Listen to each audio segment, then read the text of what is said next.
मेरी तरह तुम भी कभी प्यार करके देखो ना। मेरी तरह तुम भी कभी प्यार करके देखो ना। चाहत का मुझसे कभी चाहत का मुझसे सनम करार करके देखो ना। कितना मजा है, कितना नशा है, कितना मजा है, कितना नशा है। प्यार करके देखो ना मेरी तरह तुम भी कभी प्यार करके देखो ना। चाहत का मुझसे सनम इकरार करके देखो ना। कितना मजा है, कितना नशा है, कितना मजा है, कैसा नशा है। प्यार करके देखो ना मेरी तरह तुम भी सनम प्यार करके देखो ना। Hello friends, this is Vijay Raj Pushp and welcome to learner eyes by VRP.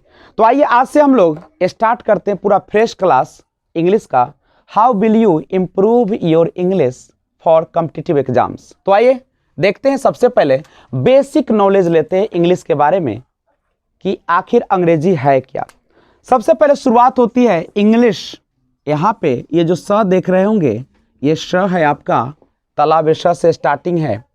तीन प्रकार के स आते हैं, एक तालाब स, दंती स और एक होता है मूर्धन स जिसको बोलते हैं।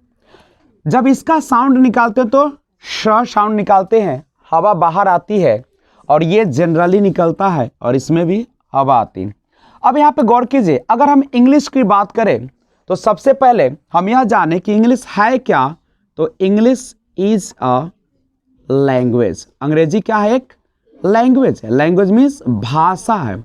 जैसे आप हिंदी सीखते हैं, आप संस्कृत सीखते हैं, उर्दू सीखते हैं, फारसी सीखते हैं, तमिल सीखते हैं, उसी प्रकार का यह एक लैंग्वेज है। ये कोई तोप नहीं है जो आपके दिमाग से उड़ जाएगा। जिस प्रकार आपने हिंदी सीखा है उसी प्रकार से आप इंग्लिश भी सीख जाएंगे, डरने की कोई ज़रूरत नहीं है।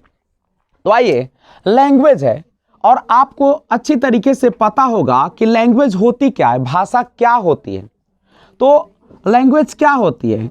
Language is a medium of communication. Communication ये क्या है?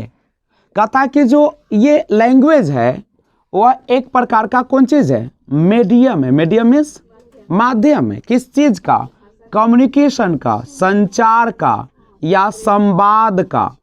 यानी आप अपनी बातों को दूसरे तक जो पहुंचाते हो, किसके माध्यम से पहुंचाते हैं? लैंग्वेज के माध्यम से, भाषा के माध्यम से। अगर हम लोगों के पास भाषा न हो तो ये दुनिया कैसी हो जाएगी? गूंगी हो जाएगी। हम लोग सामने तो रहेंगे लेकिन हम अपने अंदर की भावनाओं को, अंदर के विचार को व्यक्त नहीं कर पाते हैं। इसीलिए language is very very important in our daily life. Language plays very important role in our life. हमारे जीवन में इसकी बहुत बड़ी भूमिका होती है और अदा भी करती है, भूमिका अदा करती है। तो आपने देखा कि लैंग्वेज क्या है? तो आपके संवाद का, आपके संचार का एक माध्यम है। केवल क्या है? माध्यम। और अब थोड़ा सा और हम बैक करके आपको समझाएं तो इंग्लिश की अगर हम बात करें तो इसमें गौर कीजिए। इंग्लिश देखते हैं आप तो इसमें सबसे जो छोटी चीज होती है, स्मॉलेस्ट यूनिट होते हैं, उसको आप क्या कहते हैं? लेटर कहते हैं। इंग्लिश का सबसे जो स्मॉलेस्ट चीज होती है वो क्या होती है? लेटर। उसी लेटर को तो मिला के आप अल्फाबेट का निर्माण करते हैं। और इस इंग्लिश में जो लेटर्स होते हैं, हाउ मेनी लेटर्स? 26 होते हैं। और इस 26 लेटर्स को टू कैटेगरी में बांटते हैं। एक होता है जिसको आप वोवेल या ओवाल बोलते हैं, आप वोवेल लेटर्स। और दूसरा होता है जिसे आप कंसोनेंट्स कॉन्सोनेंट लेटर्स कहते हैं। वॉवल में आते हैं ए, ई, आई, ओ, यू, और जितने भी रिमाइंडर्स होते हैं इसके लेफ्ट जो बचेंगे सब क्या हो जाएगा, कंसोनेंट। यानी 5 वॉवेल्स है और 21 जो है आपका कंसोनेंट्स है। यही आपका। अब यहाँ गौर कीजिए, तो अगर आपसे कोई पूछ दे कि बताइए English, not English alphabet, alphabet की बात नहीं कर रहे, जब आप इस 26 आप जब ए से लेकर और कहाँ तक जेड तक जाते हैं तो ये क्या हो जाता है, ग्रुप ऑफ लेटर्स है। इसमें बहुत सारे लेटर हैं, इसे आप बोलते हैं इंग्लिश अल्फ़ाबेट। इंग्लिश अल्फ़ाबेट अंग्रेजी वर्णमाला, यानी वर्णों के समूह को वर्णमाला कहते हैं। It is the combination of, या it is the groups of letters. नहीं तो लेटर के समूह को क्या बोलते हैं, अल्फ़ाबेट। और यहाँ पे इंग्लिश का लेटर का समूह है, इसलिए इसको इंग्लिश अल्फ़ाबेट कहा जाता है।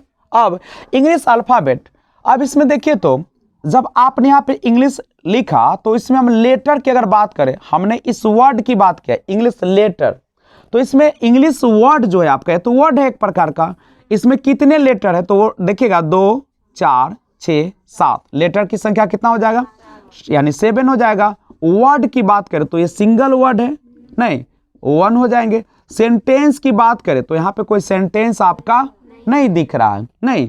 अब इसमें हम वॉवेल लेटर की बात करें तो देख सकते हैं आपका आई है और ई है, यानी 2 है। अगर हम इसमें कंसोनेंट लेटर की बात करें तो कंसोनेंट की बात करें टोटल है आपका 7 और उसमें 2 वॉवेल है, तो कितने बच जाएंगे, 5, यानी 5 इसमें आपका कंसोनेंट हो। अब यहाँ से और आगे बढ़ते हैं।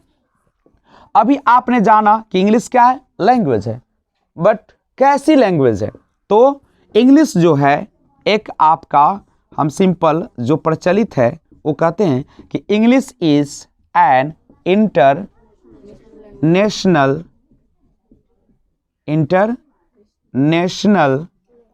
लैंग्वेज। अंग्रेजी एक अंतर्राष्ट्रीय भाषा है जो पूरे विश्व में बोली जाती है। नहीं तो अंग्रेजी एक अंतर्राष्ट्रीय भाषा है, पूरे देश में बोली जाती है, पूरे विश्व में बोली जाती है, हर जगह इसका यूज किया जाता है। और चूंकि हमारे देश की नहीं, इसलिए फॉरेन लैंग्वेज भी आप लोग बोल देते हैं। नहीं उसके बाद ये जो आपका अंग्रेजी होता है आज के ज़िंदगी में बहुत ही महत्वपूर्ण भी है, क्योंकि आप जिस क्षेत्र से निवास करते हैं वहाँ पे तो वो भाषा चलती है, लेकिन एक लिंक लैंग्वेज का भी तो काम होता है जो दुनिया को जोड़े दूसरे से। आप व्यापार करें, व्यवसाय करें, या आप जो भी करते हैं उसमें इंग्लिश की क्या होती है, अहम भूमिका होती है। तो एक ये बेसिक है आपके लिए, और हम इसके आगे थोड़ा सा और लेकर चलते हैं।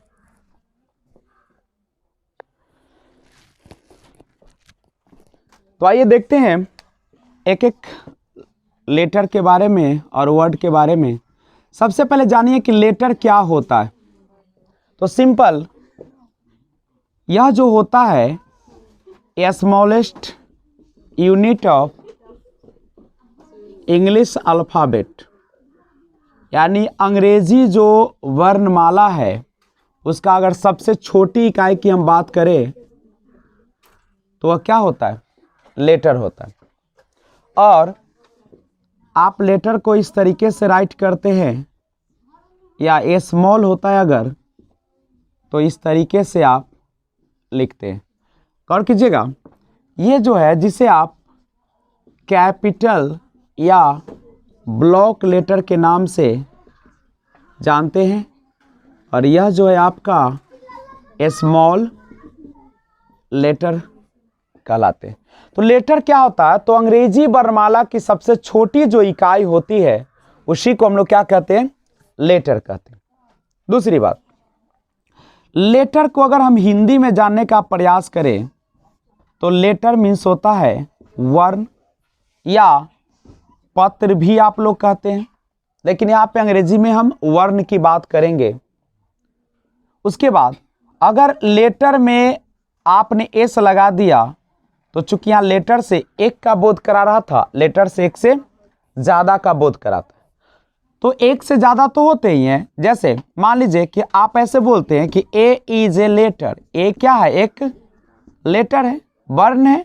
लेकिन अगर आपको रहे कि ए बी एंड यहाँ पे अगर कर दे जेड, तो A B and Z are not a letter, it is letters. यानी A B and Z are letter ना होकर क्या आप लिखेगा यहाँ पे लेटर्स, क्योंकि एक से ज़्यादा है, मोर देन वन, तो ये कैसा है, प्लूरल है। तो प्लूरल के लिए यहाँ पे प्लूरल का ही प्रयोग किया जाएगा।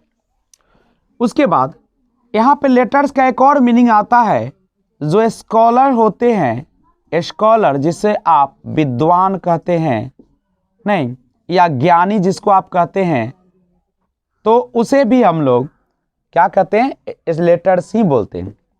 जैसे अगर आपको कहा जाए मैन ऑफ लेटर्स, इसका मतलब है पढ़ा लिखा विद्वान व्यक्ति। हम कह सकते हैं कि Atal is a man of letters, a man of letters, Atal ji एक विद्वान या ज्ञानी व्यक्ति। अगर इज लगाते तो है बोलिए, और वज लगाते हैं तो थे बोलिए। तो ये डिपेंड करता है आप पर। ये लेटर के बारे में आपने जाना। अब इन्हीं लेटर को अगर हम मिला दें तो यहाँ से फॉर्म होती है अल्फ़ाबेट का। नहीं, हम कह सकते हैं कि अल्फ़ाबेट जो होता है क्या होता है, it is a group of letters. Letter का जो समूह होता है उसी को हम लोग क्या कहते हैं, अल्फ़ाबेट कहते हैं। लेकिन अच्छा आप ही बताइए, जब आप अंग्रेजी का अल्फ़ाबेट वर्णमाला बनाएंगे तो एक ही प्रकार का होगा, एक ही ना होगा। यानी ए से लेके जेड तक जो होगा ये लेटर का समूह, ये तो एक ही वर्णमाला ना होगा। इंग्लिश में बहुत सारे क्या अल्फ़ाबेट हो सकते हैं, क्या बहुत सारे वर्णमाला हो सकते हैं, नहीं होगा, एक ही ना होगा, एक ही इंग्लिश अल्फ़ाबेट जो 26 लेटर से मिलके बनेंगे। अब यहाँ पे गौर कीजिए, तो ये जो अल्फ़ाबेट है, क्या आप इसका अल्फ़ाबेट्स कर सकते हैं? तो बिल्कुल अल्फ़ाबेट का अल्फ़ाबेट्स अगर करेंगे तो इसका मीनिंग जो होगा बिल्कुल क्या हो जाएगा, चेंज हो जाएगा। और यहाँ पे अल्फ़ाबेट्स का मतलब हो जाएगा लैंग्वेजेस, यानी भाषाएं, एक से ज़्यादा। जैसे अगर हम बोलते हैं she speaks more than 2 alphabets, इसका मतलब है कि वह 2 से ज़्यादा भाषाएं बोलती है। करेक्ट। तो अल्फ़ाबेट मीन्स होता है वर्णमाला, वर्णों का समूह। It is a group of letters, ये होता है वर्णों का समूह। लेकिन यहाँ पे अल्फ़ाबेट्स अगर कर दीजिएगा तो हो जाएगा भाषाएं। हम यहाँ पे लिख सकते हैं सेंटेंस के माध्यम से, सी स्पीक्स, वह बोलती है, मोर देन 2 अल्फ़ाबेट्स, यानी 2 से ज़्यादा भाषाएं वह बोलती है। तो वहाँ पे अल्फ़ाबेट्स का प्रयोग करेंगे। तो आइए लेटर के बाद हम लोग जानने का प्रयास करें वर्ड के बारे में। सिंपल आप ही बताइए, हमारे पास जैसे, तो अगर हमारे पास अगर लेटर है सी, एक है ए और एक है आपके पास टी। अच्छा देखिए, तो जब हमने लेटर को कंबाइंड किया तो यह बन गया कैट, और जिसका मीनिंग दिया बिल्ली। आप ही बताइए, अगर हम इसी को ऐसे कर दे सी टी ए, ये भी तो लेटर है, लेटर का कॉम्बिनेशन है कि नहीं? लेकिन क्या इसका कोई मीनिंग होगा? क्या कोई वर्ड का फॉर्मेशन करेगा? नहीं। इसका मतलब है कि केवल लेटर का जो ग्रुप होता है, समूह होता है, लेटर को मिला देने से वर्ड नहीं बनती है। उसके लिए क्या करना पड़ता है, उसका मीनिंग भी निकलना चाहिए। यानी हम कह सकते हैं कि वर्ड क्या है, तो वर्ड इज अ मीनिंगफुल, यानी अर्थपूर्ण। Word is a meaningful group of letters. ध्यान दीजिएगा, लेटर्स होना चाहिए, लेकिन कैसा होना चाहिए? लेटर का समूह मीनिंगफुल होना चाहिए, जिसका कुछ ना कुछ क्या निकले, अर्थ निकले, तभी हम उसे वर्ड कह सकते हैं, नहीं तो वह वर्ड नहीं कहलाएगा। करेक्ट है। जैसे एग्जाम्पल के लिए बहुत सारे दे सकते हैं। PEN पेन है, BOO के बुक है, BENCH बेंच है। तो ये सारा वर्ड है ना, क्योंकि सबका अपना क्या है, मीनिंग है। अब यहाँ से हम बात करते हैं, सेंटेंस की बात करते हैं। सेंटेंस क्या है? तो सिंपल, जब आप वर्ड को, कैसी वर्ड को, मीनिंगफुल वर्ड को एक ग्रुप बना देते हैं जिसका मीनिंग निकलता है, तो उसी को हम लोग क्या कहते हैं, सेंटेंस। यानी सेंटेंस क्या होगा, sentence is a meaningful, meaningful मतलब अर्थपूर्ण, मीनिंगफुल ग्रुप यानी समूह ऑफ वर्ड्स, शब्दों के अर्थपूर्ण समूह को हम लोग क्या कहते हैं, वाक्य कहते हैं। तो ये जो होगा, कह सकते हैं कि जब मीनिंगफुल होगा, अर्थपूर्ण यानी शब्दों के समूह, कैसा समूह, अर्थपूर्ण अगर होगा तभी हम उसे सेंटेंस कहेंगे। एग्जांपल्स देखिए, cat is a small animal. नहीं, कैट क्या होता है, एक छोटा सा जानवर होता है। या आप ऐसे भी कह सकते हैं, cat is a pet animal, एक पालतू जानवर होता है। तो देखिए, तो इसका एक अर्थ निकल रहा है ना आपका।